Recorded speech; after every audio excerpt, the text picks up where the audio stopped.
Assalamualaikum warahmatullahi wabarakatuh. Dunia sekarang sudah berbeda dengan 5 atau 10 tahun yang lalu. Mungkin teman-teman sudah mengenal istilah blockchain, yang mana merupakan teknologi yang sangat terkini sekali, dan itu sudah mendisrupsi digital. Padahal belum lama ini kita sudah merasa terdisrupsi dengan hadirnya aplikasi-aplikasi daring, yang mana sudah merubah gaya hidup kita, merubah bagaimana cara kita menjalankan kehidupan sehari-hari. Tetapi sebenarnya, itu baru permulaan. Cryptocurrency, Bitcoin, Ethereum, dan lain sebagainya, itu baru permulaan dari sebuah revolusi ekosistem digital yang nantinya akan merubah banyak hal di dalam kehidupan kita. Nah, hari ini saya akan membahas tentang web generasi ketiga, atau biasa disebut dengan Web3. Nah, Web3, istilah ini mungkin masih sangat asing di telinga teman-teman. Apa sih Web3 itu? Dan mengapa ada Web3? Terus, apa impact-nya atau dampaknya kepada kehidupan kita nantinya? Dan apa yang harus kita lakukan? Apa yang perlu kita sikapi dalam menghadapi sebuah revolusi ekosistem digital generasi ketiga ini? Nah, hari ini saya akan menjelaskan tentang itu. Jadi, kalau kita ngomong tentang Web3, itu kita perlu mempelajari sejarahnya terlebih dahulu. Sejarah dari web. Pada web generasi pertama, atau web versi 1, ya, itu semua data yang ada di dalam website itu sifatnya read-only. Artinya hanya bisa dibaca. Kita tidak bisa menulis, kita tidak bisa bertransaksi, kita tidak bisa berinteraksi dengan user web lainnya, user internet lainnya. Nah, web generasi ke-1 ini itu memiliki kekurangan, ya. Kekurangannya adalah kita tidak bisa banyak melakukan hal di dalam dunia internet.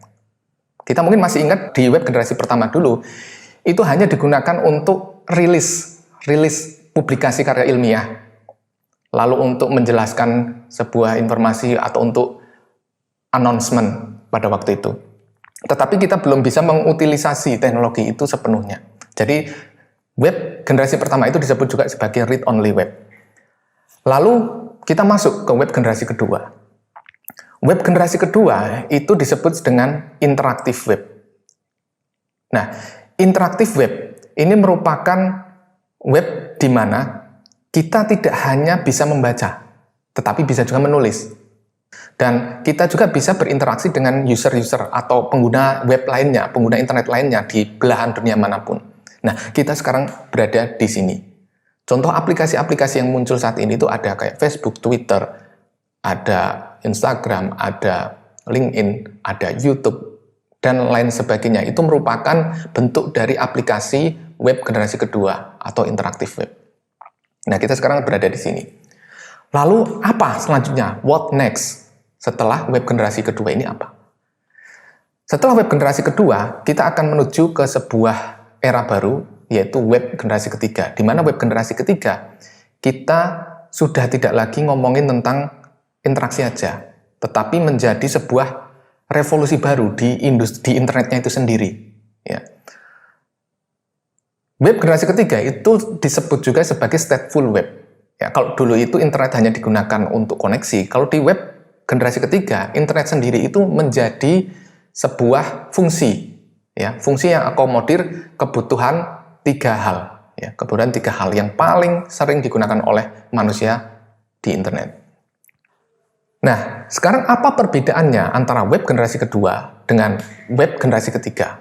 Web generasi kedua itu web yang saat ini kita berada, ya, sedangkan web generasi ketiga nanti yang akan ada di masa depan. Internet di web generasi kedua itu perannya itu sangat terbatas. Dia hanya sebagai konektor aja, yaitu koneksi untuk kita berhubungan dengan aplikasi. Ya. Jadi antara internet dan aplikasi itu terpisah. Dia tidak satu kesatuan. Internet hanya sebuah sarana untuk menghubungkan ke aplikasi. Dan ada 3 fungsi yang paling penting di dalam internet, yang paling sering digunakan oleh manusia. Yang pertama itu adalah data. Yang kedua, itu adalah authentication dan authorization. Ketiga adalah settlement. Ini merupakan 3 kebutuhan fungsi utama, komponen yang paling sering dibutuhkan di dalam interaksi di internet. Nah, tetapi sayangnya 3 komponen ini itu tidak disediakan di layer internet, tidak disediakan di level internet, lapisan internet. Dia tersedia di layer aplikasi atau di lapisan aplikasi. Nah, karena komponen 3 ini berada di lapisan aplikasi, sehingga aplikasi yang sudah terlanjur besar di dalam internet itu menguasai banyak hal, data, authorization dan authentication, dan settlement layer. Makanya tidak kaget kalau internet di era saat ini itu hampir dimonopoli oleh beberapa perusahaan besar saja. Itu yang mana mereka memegang data, memegang identitas, dan memegang kemampuan untuk menjaga transaksi seperti itu. Nah, web generasi ketiga itu ingin merubah itu. Ya, jadi ini merupakan perubahan yang radikal, yang drastis, yang akan terjadi. Internet di web generasi ketiga itu mengakomodir 3 komponen itu di layer internetnya atau di lapisan internetnya. Jadi di layer internet itu sudah tersedia authorization, authentication, terus data, dan settlement. Adapun aplikasi itu hanya menjadi salah satu yang ada di dalamnya. Ya, kalau kita mungkin pernah tahu istilah smart contract di dalam blockchain, aplikasi nanti pada akhirnya hanya akan menjadi salah satu di dalam jaringan internet ini. Nah, internet di web generasi ketiga ini itu tidak memonopoli 3 komponen tadi itu. Sehingga semua fungsi itu sudah tersedia di internet dan user bisa langsung menggunakan tanpa harus ketergantungan dengan pihak ketiga. Nah, ini adalah perbedaan antara web generasi kedua dan web generasi ketiga. Web generasi kedua, internet sama aplikasi itu terpisah, dia tidak saling mempengaruhi, jadi hanya sebagai sarana untuk koneksi aja. Sementara web generasi ketiga, di internet itu sendiri sudah tersedia 3 komponen, aplikasi hanya sebagai logiknya aja, istilahnya seperti itu, bisnis logiknya aja. Nah, web saat ini yang kita hadapi saat ini itu bisa dibilang kurang lengkap atau broken. Kenapa? Karena kita tidak bisa mengontrol data kita sendiri. Lalu semua tersentralisasi, rawan terhadap kegagalan single point of failure dan kebocoran data masif atau massive data breach. Karena apa? Sebuah sistem yang tersentral ketika terjadi sebuah eksploitasi atau kegagalan atau kebocoran data, maka kena semua datanya. Maka disebut sebagai massive breach. Dan internet generasi kedua ini membutuhkan perantara pihak ketiga untuk memverifikasi dan mengawal kesepakatan. Ya, jadi misalnya kayak escrow, kita masih butuh seperti itu. Dan misalnya untuk melakukan transfer antar bank atau antar apa, itu ada semacam kayak penengahnya untuk menjamin transaksinya aman, transaksinya benar-benar terjadi itu.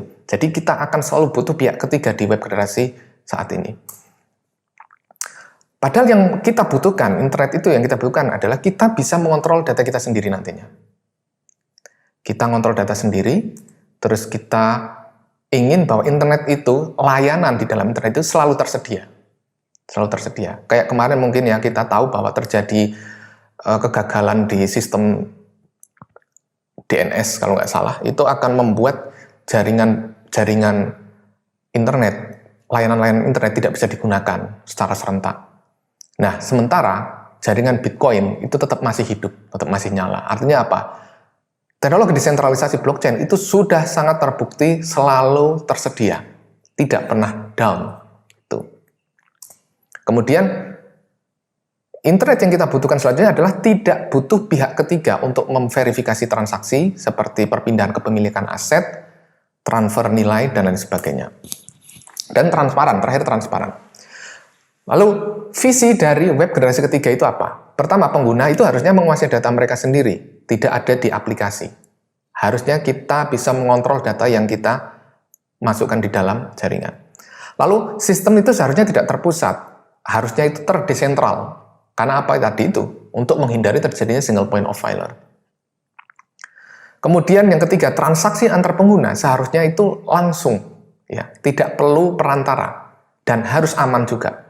Makanya banyak yang mengatakan bahwa blockchain ini merupakan sistem trustless system ya. Tapi kita di sini lagi ngomongin Web3 ya. Blockchain nanti ngomongin Web3 dulu. Nah, Web3 itu visi misinya ini. Visinya adalah Kita harus menguasai data kita sendiri, sistem itu harusnya terdesentral, transaksi antar pengguna harusnya direct dan aman, lalu transparan, artinya bisa dibuktikan, bisa diaudit, bisa diverifikasi kebenarannya di sana. Nah, kalau kita lihat, saat ini tuh sudah tersedia beberapa aplikasi di web generasi ketiga. Nah, aplikasi-aplikasi ini itu masih sangat terbatas sebenarnya, tetapi sudah memiliki fungsi yang hampir sama dengan yang ada di web generasi kedua. Ya, kita bisa lihat untuk browser misalnya, di ranah web generasi kedua ada Chrome misalnya, di ranah web generasi ketiga ada Brave. Untuk storage, di ranah web generasi kedua ada Dropbox, ada Google Drive, di web generasi ketiga itu ada Storj, ada IPFS, dan selanjutnya. Artinya apa? Web generasi ketiga sudah mulai bermunculan aplikasi-aplikasinya, di mana aplikasi yang berada di web generasi ketiga ini itu tidak terpusat. Artinya dia itu jalan secara peer-to-peer, secara terdesentral. Itu yang menarik di situ. Nah, lalu apa? Apa dampak yang akan terjadi apabila web generasi ketiga ini benar-benar nanti ada? Ya. Yang terjadi adalah, pertama, ini akan mempercepat perputaran roda ekonomi. Iya, dengan kita bisa direct melakukan transaksi, otomatis semua transaksi akan berjalan dengan sangat cepat tanpa ada batasan, tanpa ada kendala yang sangat berarti. Yang pertama itu. Yang kedua, kepastian terhadap hak milik yang jelas pada aset digital dan properti intelektual itu lebih pasti. Sehingga kita tidak perlu lagi adanya pihak ketiga yang memverifikasi lagi. Mungkin teman-teman pernah mendengar istilah NFT. Nah, NFT ini atau non-fungible token itu merupakan salah satu contoh dari bukti kepemilikan digital yang tertulis di dalam jaringan internet web generasi ketiga ini. Nah, bukti kepemilikan digital ini itu sangat-sangat aman dan bisa diverifikasi kepemilikannya. Artinya integritasnya sangat kuat. Ya. Jadi, kemungkinan di masa depan sertifikat tanah itu bisa jadi menjadi NFT nantinya. Karena itu adalah sebuah bukti kepemilikan yang sah misalnya. Dan digital yang tidak bisa diduplikasi. Kalau sertifikat tanah saat ini mungkin pernah ada kasus sertifikatnya double atau ganda gitu ya. Tapi begitu nanti di jaringan blockchain itu hampir mustahil untuk membuat sertifikat ganda. Tetapi yang jelas bahwa kepastian hak milik yang jelas pada aset digital dan properti intelektual di dalam generasi web ketiga ini akan lebih pasti. Kemudian kita akan kembali percaya terhadap privasi.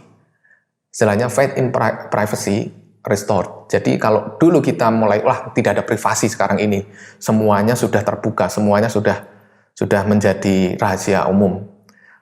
Nah, dengan Web3 kita akan kembali percaya bahwa privacy itu ada, privacy itu bisa dikontrol. Nah, sekarang kita ngomong tentang perkembangan Web3. Web3 ini perkembangannya sampai mana saat ini? Perkembangan Web3 sendiri itu ada 4 roadmap yang paling utama. Sebenarnya banyak ya roadmap-nya di Web3 ini, tetapi yang kalau dikelompokkan, kalau digeneralisir, dirangkum, itu ada 4 yang paling penting, yang ingin dicapai di Web3 ini, roadmap-nya Web3. Yang pertama adalah trustless transaction. Trustless transaction artinya kita bisa melakukan transaksi, walaupun kita tidak saling mengenal, tapi kita bisa saling percaya. Karena apa? Transaksinya dijamin oleh kriptografi, dijamin oleh kalkulasi matematis. Bukan dijamin oleh feel atau perasaan atau keyakinan, tetapi dijamin oleh matematika, kalkulasi matematis. Jadi, contohnya adalah Bitcoin. Bitcoin itu merupakan live demo dari Web3 untuk value transaction, untuk value store. Gitu. Jadi, kalau kita bilang contoh Web3 yang ada saat ini apa? Bitcoin itu contoh Web3 untuk value transaction, untuk satu fungsi aja. Gitu. Sementara fungsi-fungsi lainnya ada juga yang lainnya, yang saat ini mungkin kita kenal dengan istilah smart contract, dApp, dan lain sebagainya. Itu merupakan fungsi-fungsi yang nanti akan ada di dalam blockchain, tidak hanya untuk value transaction. Yang kedua, full user data control. Ya, ini sudah bisa dicapai juga. Artinya apa? Artinya saat ini di web generasi ketiga ini sudah mencapai milestone di mana kita bisa menjaga agar data privacy kita tidak bocor kemana-mana. Seandainya terjadi breach atau kehilangan kata kunci satu orang atau dua orang, tidak berimbas ke semuanya. Jadi full user data control ini sudah centang, artinya trustless transaction sudah, full user data control sudah. Nah, yang masih menjadi PR sebenarnya ada dua, yaitu large file storage. Walaupun saat ini kita mungkin sudah tahu ya, mendengar ada kayak BitTorrent itu mengeluarkan saat ini membuat jaringan BTFS atau BitTorrent File System, lalu ada lagi Storj, terus ada IPFS. Nah, itu merupakan salah satu roadmap di web generasi ketiga ini, di Web3, yang istilahnya belum selesai, masih banyak WIP atau work in progress yang perlu diselesaikan di situ, yaitu large file storage. Tetapi kita sedang on the way untuk beresin masalah ini. Mungkin sekarang masih jarang ya kita mendengar ada blockchain yang digunakan untuk menggantiin YouTube dan lain sebagainya. Tetapi nanti kita akan ke sana. Nah, selanjutnya yang keempat adalah front-end native support. Nah, ini merupakan sesuatu hal yang sangat penting. Kenapa? Karena dunia Web3 saat ini itu masih sangat asing, belum banyak bisa dijangkau oleh masyarakat luas, karena satu ini, yaitu front-end native support. Gerbang untuk masuk ke sananya itu masih belum enak dipakai. Ya. Contohnya, untuk masuk ke web generasi ketiga, kita membutuhkan pasangan kunci kripto yang disebut sebagai kunci private sama kunci public. Nah, hal-hal seperti itu masih membingungkan untuk end user saat ini agar bisa menggunakan Web3. Karena untuk bisa masuk ke Web3, kita butuh identitas atau representasi account kita, tetapi bukan dalam bentuk data yang ada di database pihak ketiga, tapi dalam bentuk kata kripto atau kata sandi kripto. Tapi dalam bentuk pasangan kunci kripto. Ya, kunci kriptografi, yaitu public key sama private key. Di mana public key ini yang digunakan sebagai identitas nanti di dalam jaringan blockchain, sementara private key itu yang digunakan sebagai passwordnya istilahnya, yang sebagai aksesnya nantinya. Yang mana private key ini tetap tidak boleh terbuka, harus disimpan oleh diri kita sendiri.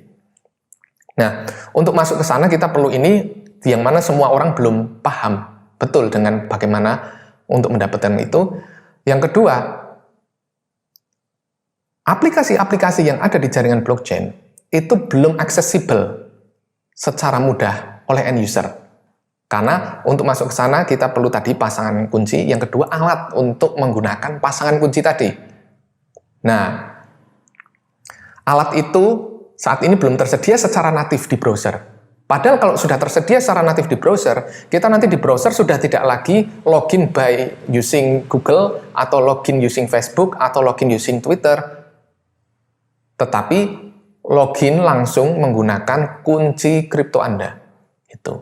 Dan saat ini belum tersedia di browser. Kalau nanti browser sudah menyediakan secara natif, itu tinggal kita klik aktivasi, masuk ke dalam jaringan aplikasi apa aja yang kita buka di dalam browser yang mendukung Web3, maka kita bisa menggunakan itu tanpa perlu pihak ketiga. Jadi browsernya sendiri itu jadi sebagai gerbangnya. Gitu. Nah, saat ini belum tersedia, baru hanya browser Opera, ya, Opera yang sudah mulai mendukung Web3 ini. Tetapi Opera sendiri itu baru di Opera yang versi mobile iOS. Nah, saat ini untuk mengatasi masalah ini, itu para pengguna Web3 itu menggunakan extension, ya, Chrome extension atau browser extension yang mana akan membantu pengguna Web3 untuk mengakses dunia Web3, ya, melalui extension. Nah, saat ini baru menggunakan itu. Jadi front-end native support ini kayak menjadi apanya ya? Menjadi pintu bendungannya. Ketika ini nanti sudah tersedia secara natif di browser, ini kayak pintu bendungan dibuka. Itu udah langsung semua aplikasi Web3 bisa digunakan oleh semua orang, oleh semua umat manusia istilahnya, bisa digunakan di apps, bisa digunakan di browser. Wah, itu adalah waktu di mana web generasi ketiga ini mulai menjadi hal yang sangat umum nantinya. Nah, platform Web3 itu sendiri itu sebenarnya tidak harus blockchain, ya. Tidak harus blockchain, bisa menggunakan hal yang lain yang mungkin bisa mencapai visi dan misi Web3 itu sendiri. Tetapi yang paling mendekati untuk mencapai visi dan misi Web3 tadi, yang untuk keterbukaan, untuk trustless transaction dan sebagainya, itu baru blockchain saat ini. Teknologi terdekat untuk mencapai misi dan visi dan misinya Web3 adalah blockchain. Sehingga di sini saya hanya akan bahas blockchain sebagai platformnya Web3 ini. Saat ini kita sedang berada di tengah-tengah transisi antara layanan tersentral dengan layanan desentral. Nah, kita sedang berada di tengah-tengah ini. Layanan tersentral ini contohnya apa? Dulu, kita apabila ingin membuat layanan penyiaran, maka kita butuh modal yang besar untuk membangun stasiun televisi. Zaman sekarang nggak perlu. Sekarang kita bisa membuat channel YouTube. Bahkan, seperti Deddy Corbuzier itu bisa membuat channel YouTube dengan penonton yang tidak kalah banyaknya dengan stasiun televisi nasional. Artinya apa? Secara layanan sekarang sudah mulai terdesentral. Lalu ada lagi layanan transportasi. Kalau dulu untuk membuat layanan transportasi itu mahal, kita harus punya armada, kita harus punya izin dan lain sebagainya, yang mana tidak semua orang bisa melakukan itu. Tetapi sekarang sudah terdesentral. Siapapun yang punya motor atau punya mobil, kita bisa ikut Gojek misalnya, bisa ikut Grab. Kita sudah bisa menyediakan layanan transportasi. Ya, secara layanan kita sudah terdesentral. Lalu ketiga, kalau dulu ya secara tersentral, untuk membuat layanan penginapan seperti hotel, itu modalnya besar. Kita perlu tempat yang besar, hotel, lalu perlu membayar karyawan dan sebagainya. Sekarang nggak perlu. Asal kita punya tempat yang bisa layak huni, kita bisa sewakan tempat itu, ikutkan ke OYO, ikutkan ke Airbnb, dan lain sebagainya. Nah, sekarang secara layanan semuanya sudah mulai desentral. Kalau dulu kita semuanya tersentral, sekarang kita semua bisa melakukannya secara desentral. Tetapi itu baru desentralisasi secara layanan. Secara sarana kita masih menggunakan layanan yang tersentral. Sebagai contoh, Deddy Corbuzier dalam mengadakan podcastnya, dia sudah bisa membuat channel siaran sendiri. Artinya secara layanan itu sudah terdesentral, siapa aja bisa membuat channel. Tetapi Deddy Corbuzier masih menggunakan YouTube, sarana. Nah, sarannya masih menggunakan YouTube, yang mana YouTube itu juga sistem tersentral. Tuh. Puncak dari era desentralisasi ini adalah era desentralisasi sarana. Jadi saat ini kita masih berada di era desentralisasi layanan, kemudian kita akan menuju ke era desentralisasi sarana, di mana semuanya terdesentral, tidak hanya layanan, tetapi sarananya juga. Seperti nanti kita akan muncul aplikasi-aplikasi seperti penyedia layanan streaming, video streaming, seperti YouTube misalnya, seperti aplikasi-aplikasi web streaming, yang dulu menggunakan layanan-layanan tersentral, itu akan menjadi layanan desentral, peer-to-peer. Siapapun bisa menyediakan sarana itu. Komputer-komputer yang nganggur bisa disediakan untuk memberikan sarana seperti itu. Nah, dari sini nanti akan terbentuk sebuah ekosistem baru, di mana masyarakat membuat layanan, masyarakat membuat sarananya sendiri, dan terbentuklah sebuah sistem ekonomi baru, yaitu token ekonomi. Nah, tentang token ekonomi ini sangat menarik. Karena apa? Semuanya nanti akan ditokenkan. Ketika sebuah sarana nanti terdesentral, kita akan membutuhkan sebuah value untuk ditukarkan. Sehingga kita mungkin akan kembali sistem ekonominya seperti zaman dulu, yaitu barter. Bedanya, kalau dulu barternya itu offline, barang dengan barang, suatu ketika nanti, di era desentral, barternya itu dalam bentuk token. Layanan web punya token sendiri, layanan streaming punya token sendiri, layanan daring, ride daring misalnya, punya token sendiri. WhatsApp, kayak WhatsApp, chat itu punya token sendiri. Yang mana masing-masing bisa digunakan untuk menjalankan sarana ini bisa digunakan untuk menjalankan layanan. Nah, jadi disinilah nanti sebuah ekosistem baru di dunia digital yang dijalankan oleh token ekonomi. Tentang token ekonomi kita akan membicarakan di episode selanjutnya. Mungkin tentang Web3 ini sampai di sini dulu. Apabila ada pertanyaan atau yang ingin disampaikan, mungkin akan saya jawab di video-video selanjutnya. Bisa ditanyakan di kolom komentar. Terima kasih dan wassalam.